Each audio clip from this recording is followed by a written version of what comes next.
Bem-vindos ao primeiro episódio do nosso podcast Decifrando a Adolescência. Eu sou a Mariane Barusso, psicóloga clínica especializada em adolescentes e jovens adultos, com experiência de 25 anos. E eu sou a Gabriela, psicóloga. Eu atendo na área escolar há mais de 13 anos, então a gente conhece bem o funcionamento dos adolescentes, né? Isso aí, Gabi. E aí a gente conversando, né, Gabi? Vamos contar um pouquinho da onde que surgiu essa ideia da gente criar esse podcast para levar informações tanto para os pais, quanto para educadores e para os próprios adolescentes, né? Exatamente. Cada episódio vai ser voltado aí para um público diferente, né? Isso aí. E a gente percebeu na clínica que existe grande dificuldade, grande sentimento de inseguranças, de incertezas por parte das famílias em lidar com essa fase, que é uma fase desafiadora, é uma fase que está muito presente a dor, tanto nos adolescentes quanto com as famílias, né, Gabi? Exatamente, porque eles estão nessa transição, né, Mari? É. Eles já não são mais crianças, não se comportam mais como crianças. E também não são adultos que podem ter essa independência, essa autonomia para fazer tudo do jeito que eles querem. E aí os pais também ficam confusos nesse meio termo, porque agora eu não tenho mais o meu pequenininho ali que eu fico cuidando, que eu fico mimando, ou que eu peço as coisas, ele faz na hora, né? Agora eu tenho um adolescente que tudo que eu vou falar, ele às vezes vai fazer uma cara feia, ele não quer mais ir nos mesmos lugares que os pais. Então, assim, acaba gerando ali um conflito que acaba sendo muito difícil para lidar. Exatamente. E eu acho tão interessante que conforme eles vão amadurecendo, mudando de fase, então, quando inicia a puberdade é a pré-adolescência, né? Que se inicia ali com 8, vai até uns 12, 13, depois já é a adolescência propriamente dita.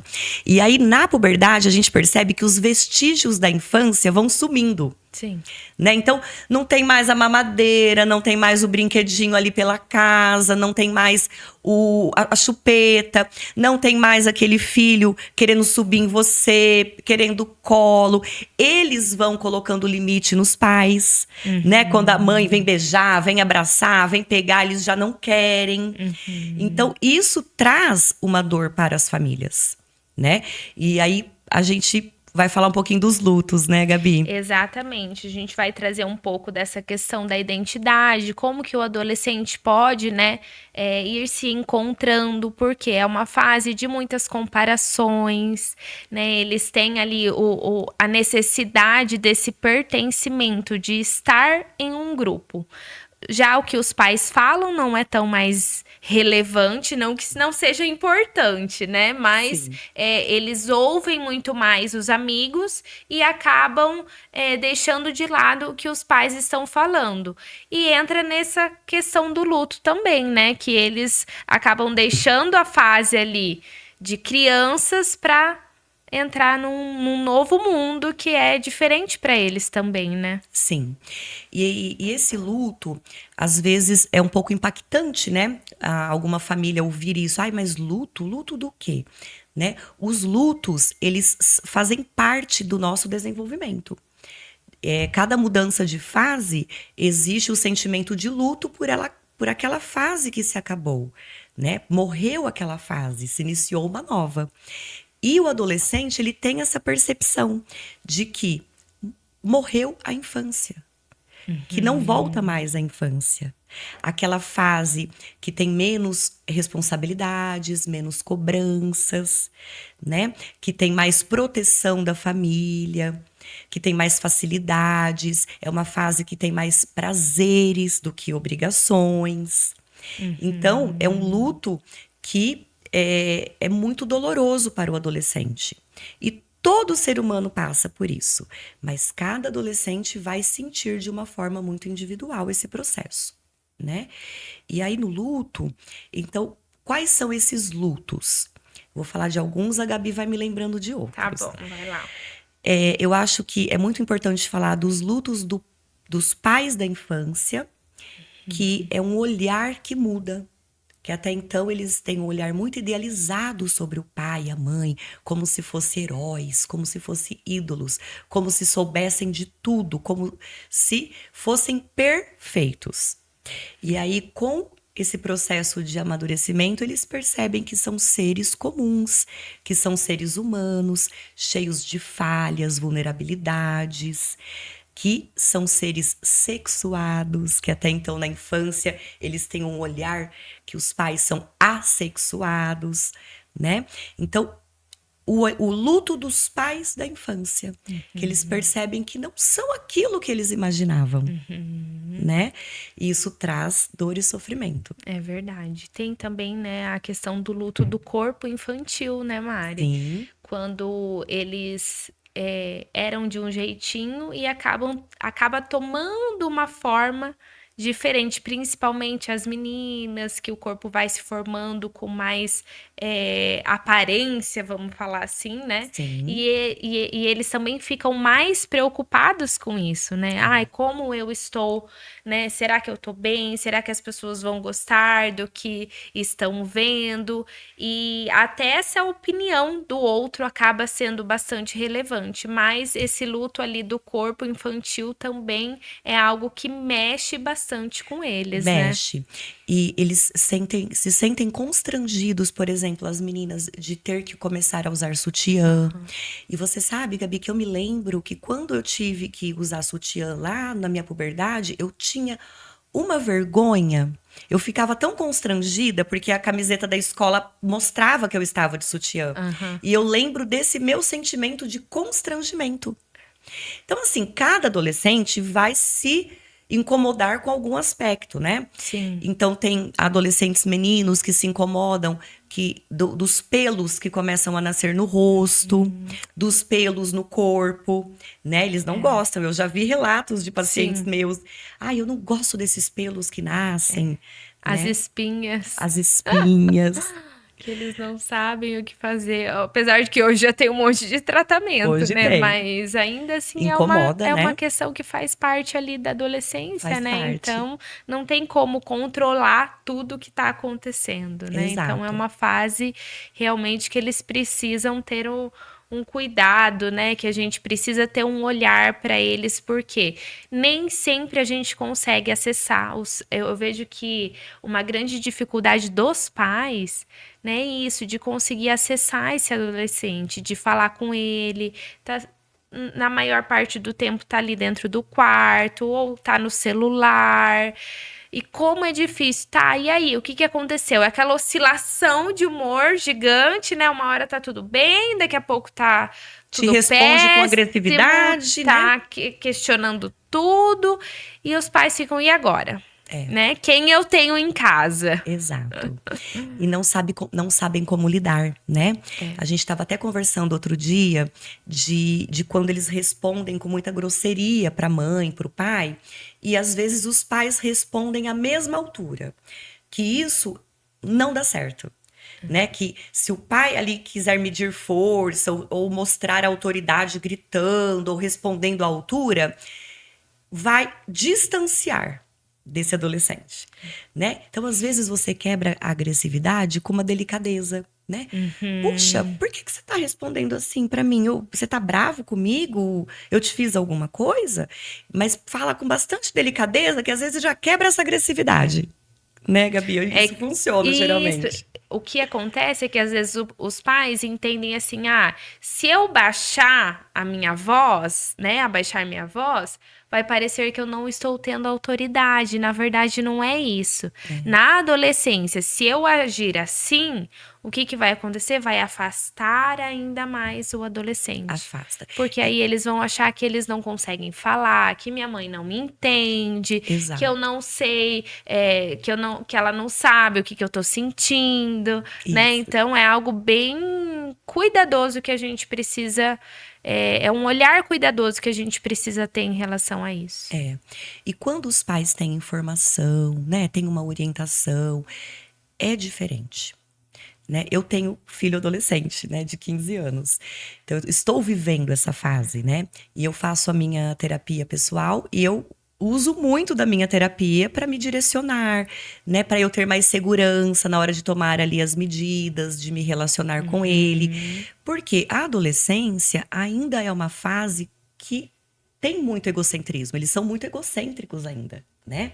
Então tudo ali gira em torno deles, eles querem ser atendidos da forma que na hora que eles querem, do jeito que eles querem, né? Então eles são bastante egocêntricos, né? E vem também com aquela sensação de que está todo mundo olhando para eles, que tudo está acontecendo, está girando em torno deles e não necessariamente, Não necessariamente. né? Então é algo que a gente precisa ter esse olhar para eles conseguirem também se libertar, né, dessa questão. Sim, trazer um pouquinho o pensamento para a realidade, né? Uhum. Ai, dificilmente um adolescente se sente bonito. E eles são lindos, né? Eu acho todos lindos, né? Aquele rostinho puro colágeno, aqueles cabelos lindos, aqueles corpos lindos, eles são lindos, mas eles não se gostam. Por quê? Porque eles ainda estão se adaptando com esse novo corpo. Né? Aquele bração, aquela perna comprida, às vezes o nariz aumentou, a boquinha aumentou e tudo está se modificando. Tá. Então é um processo de adaptação. Por isso que muitos usam roupa larga, com capuz, né? É para esconder esse corpo que ele ainda está se adaptando, né? E é isso que a gente vai trazer aqui, que a gente vai tentar conversar com o pessoal, né? E quando tiverem também sugestões de novos temas, o que a gente puder agregar para as famílias, né? Nesse sentido, eu acho que vai ser um podcast muito bacana, que só tem a trazer benefícios aí para a comunidade. Com certeza, né? Porque essas informações são muito importantes e para a prática, né? Para eles usarem na prática ali, na convivência do seu filho adolescente, até para os educadores, né? Professores, Exatamente. né? Que também estão ali lidando com eles e ainda em grupo, né? Que é mais desafiador ainda, né? Porque em grupo eles ficam fortes, né? Eles se sentem mais Exatamente. seguros. Às vezes fala alguma coisa ali, se tiver um adulto, uma figura de autoridade, fica todo mundo quietinho, só ouvindo. A hora que sai aquela pessoa, já começa um com o outro já a conversar, né? Bem Conversar. isso. Por quê? Pela identificação, né? Eles estão todos ali no mesmo barco, né? Sim. Todos com as mesmas questões, com as mesmas dificuldades, né? E hoje eu acho muito bacana, porque nós temos acesso à informação muito fácil. Né? Então, o Instagram, se você segue ali perfis que falam de adolescência, que orientam, que trazem dicas, é muito legal. A gente tem acesso à informação que ajuda muito as famílias e os educadores, né? E a gente tem também acesso à psicoterapia, Sim. né? Coisa que na nossa época, na minha época não, que a Gabi é bem mais nova que eu. Mas na minha época não era comum os pais colocarem os filhos adolescentes para fazer terapia. Né? Eu coloquei o meu filho com 10 anos já. E eu achei que foi muito importante para todo esse processo dele. Né? Então a gente tem mais acessível também, né, essa possibilidade. Porque hoje o adolescente, ele dificilmente vai ter essa liberdade de falar tudo o que ele tá sentindo para os pais. Até porque, assim, a gente está vivendo um momento hoje que ninguém tem tempo para nada. Sim. Né? E às vezes o que acontece? Esse momento de ouvir acaba ficando mais escasso entre eles, entre as famílias. É o que mais a gente tem percebido. Às vezes cada um chega num horário, principalmente quando já tem todos os filhos grandes. Sim. Né? Porque quando tá pequenininho, precisa de ajuda. Então fica todo mundo em volta. Quando cresce, cada um tem o seu compromisso, a sua responsabilidade e acaba tendo alguns desencontros. Verdade. E Às aí vezes conversam pouco. Um vai lá, já esquenta a comida, come naquele horário, o outro come no outro horário. Às vezes nem nas refeições vão se encontrar, né? Pode continuar. E Gabi, uma outra coisa que eu acho que é legal a gente falar hoje faz parte de um luto também. É o luto da morte infantil. Que isso a gente vê na clínica alguns adolescentes falarem do medo da morte durante a adolescência existe também isso. É muito comum, né? Então, além deles terem essa percepção real da finitude do ser humano, né, que existe a morte, que isso é a coisa mais certa da vida, eles vivem também aquele processo de sentimento de morte da infância.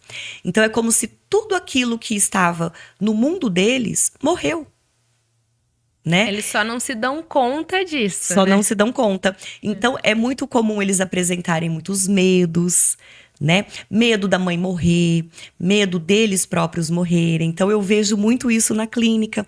Eu tenho muito medo, eu tenho medo. Então, além de ser um medo de estar entrando em uma fase desconhecida, que eles não sabem com que eles vão lidar, existe também o medo da morte, né? Porque a morte está presente ali no sentimento, que é a morte da infância. Isso é um ponto que às vezes eles não se dão conta, né? E às Sim. vezes vem essa enxurrada de sentimentos que eles não sabem, né, identificar. Vem muito sentimento ali de ansiedade, Sim. que tá atrelado a esses medos, Uhum. né? Ou então tudo que eles vão vivenciando.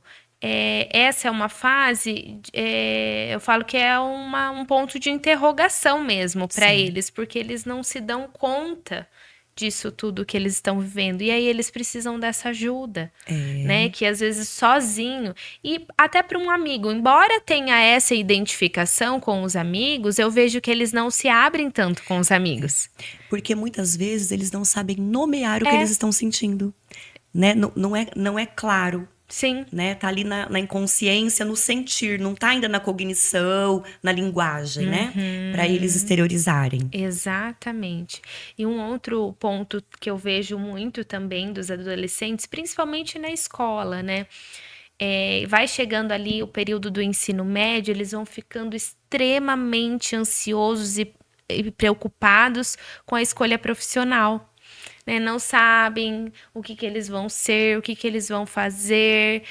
Eles querem permanecer ali, né, Exato. naquela fase. Quando muda alguma coisa da escola, eles acabam ficando bravos, não querem aceitar aquele novo momento, né? Então, assim, eu vejo que quando vai entrando nesse período também de ensino médio, é um ponto que eles acabam ficando bem perdidos. Exatamente. Gera muita ansiedade e muita angústia, né?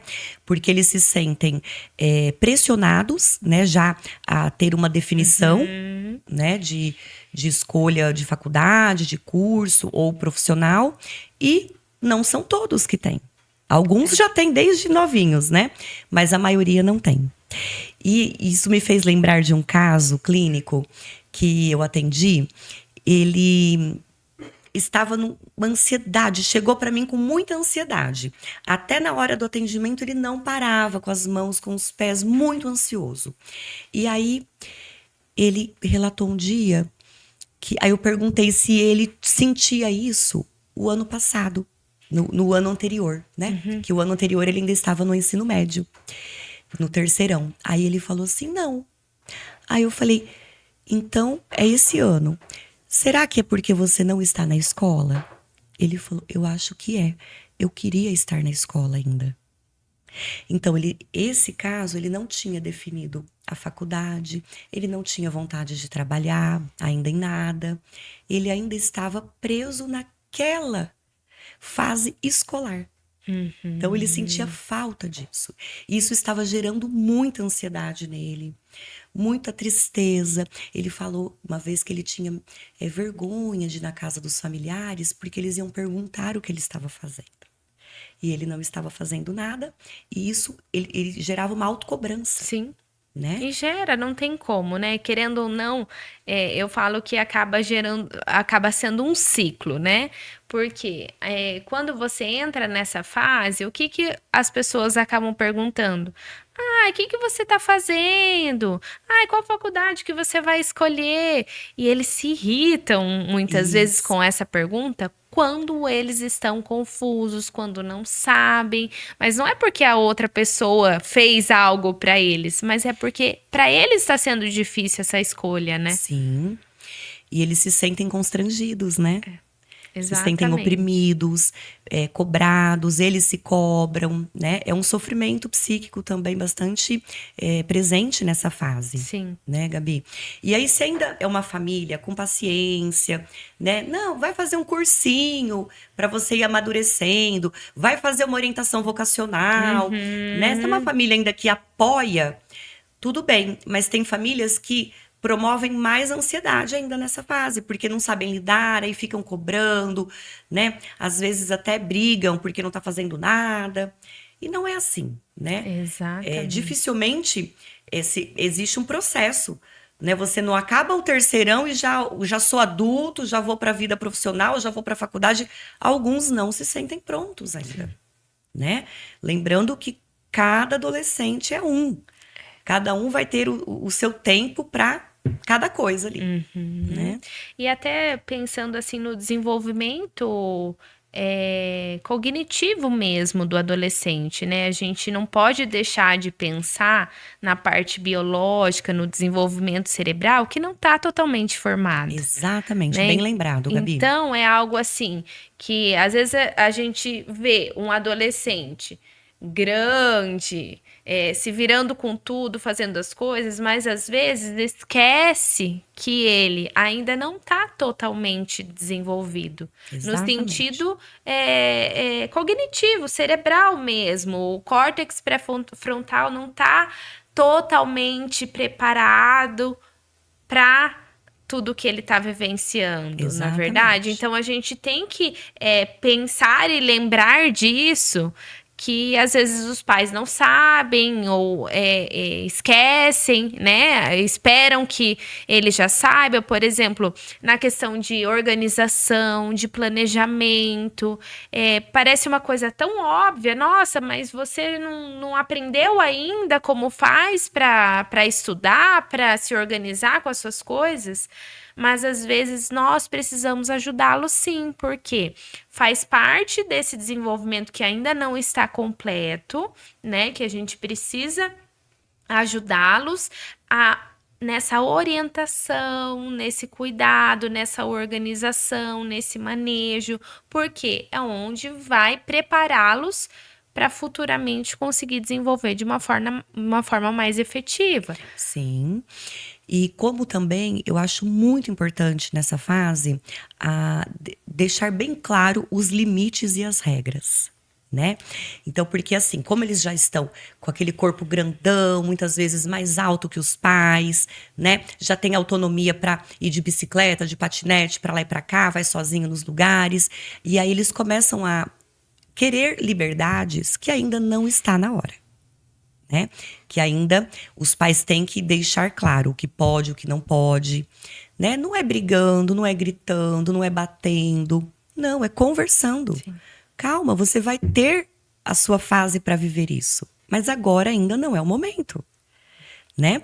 E, gente, colocar limites é chato para os pais, né? Não é uma coisa prazerosa. Não. Tem que ter paciência, porque eles ficam lá, ficam lá, Mas todo ficam mundo lá. vai.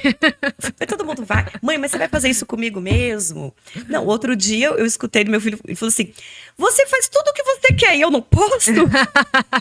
Então, né? Falei, só tem uma diferença. Eu sou adulta e você é adolescente.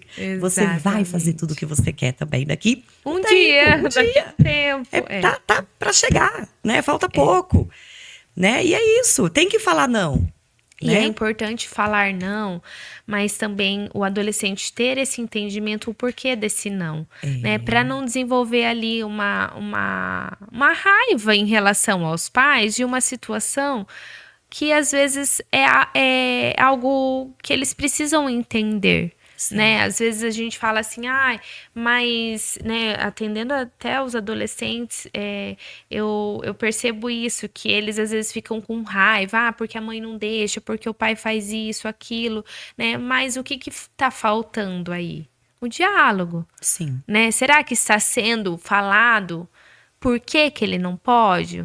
Qual que é o real motivo, né? Sim. Como que as coisas acontecem? Como você falou, será que as regras estão bem estabelecidas? Sim. Né? Porque o que não dá hoje é, um dia eu deixo, outro dia não. Qual que é a diferença disso? Isso. Então, para eles é confuso. Então, tendo isso de forma clara, é mais fácil deles conseguirem seguir. Outra estratégia também é combinar com eles.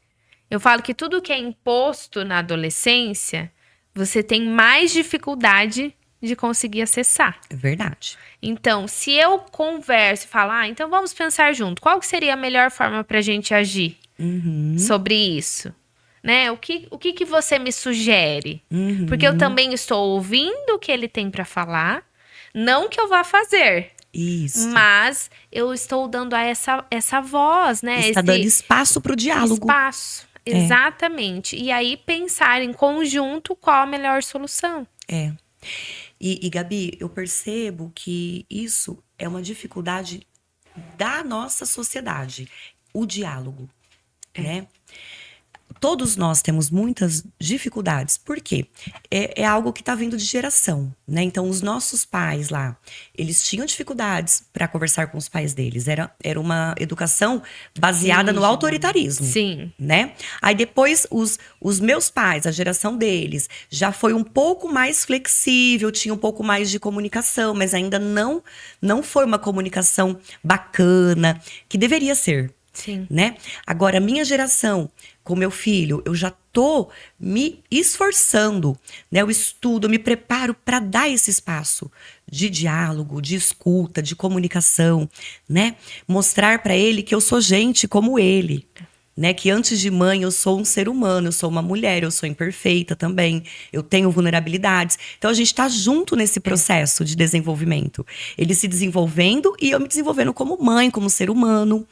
Né? Então é legal também mostrar isso para eles, que a gente não tá no patamar lá em cima. Sim. Só que a gente tem autoridade ali no momento, porque a gente é adulto e eles não. Eles precisam, na verdade, eles precisam disso. Para se sentir seguros. Isso, porque por mais que eles não querem o abraço, não querem ficar perto o tempo todo, eles precisam desse acolhimento. Eles precisam saber que é para os pais que eles vão correr, que a mãe vai estar ali para ouvi-lo, para acolhê-lo, né? Então, assim, é uma questão que a gente precisa ter esse cuidado com eles. Não é achar que, já que ele não quer abraço, já que ele não quer conversar comigo, então eu vou deixar ele no canto dele. Não, eu preciso acessar ele. Exatamente. Eu preciso puxar ele. Às vezes eu vou dar um abraço, ele não vai querer muito, mas eu vou lá e eu continuo dando o abraço nele. Porque vai ser importante.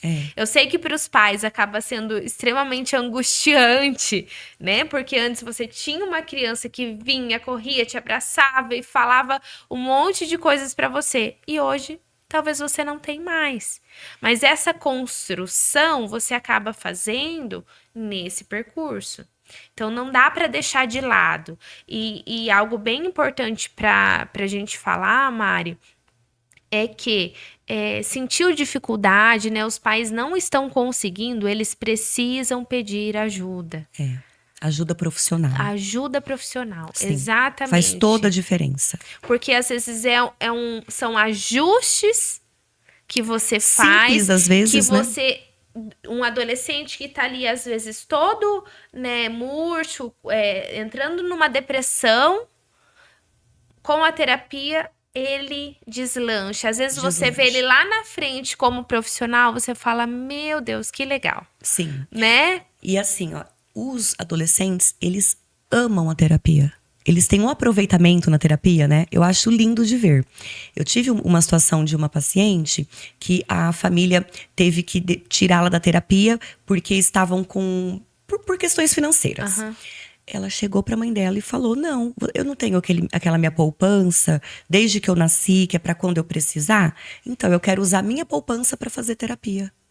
Eu achei tão lindo isso, porque eles têm aproveitamento. Ali é o espaço deles de escuta, que eles não, que a gente é neutro, né? O terapeuta, o psicólogo é neutro, né? Ele não tá ali, não vai defender a mãe, não vai defender o pai. A gente traz eles para a realidade, né? Quando tem que trazer. Então a gente não tá ali para dar bronca, para julgar, para cobrar, para pressionar, nada disso. A gente tá ali para escutar e falar um pouco, né, dessa realidade que está acontecendo, trazê-los um pouco, né, esse olhar real, né? Qual que é a sua responsabilidade diante dessa sua dor aí, Sim. né? E eles têm aproveitamento, eu acho maravilhoso e dá muito resultado, né?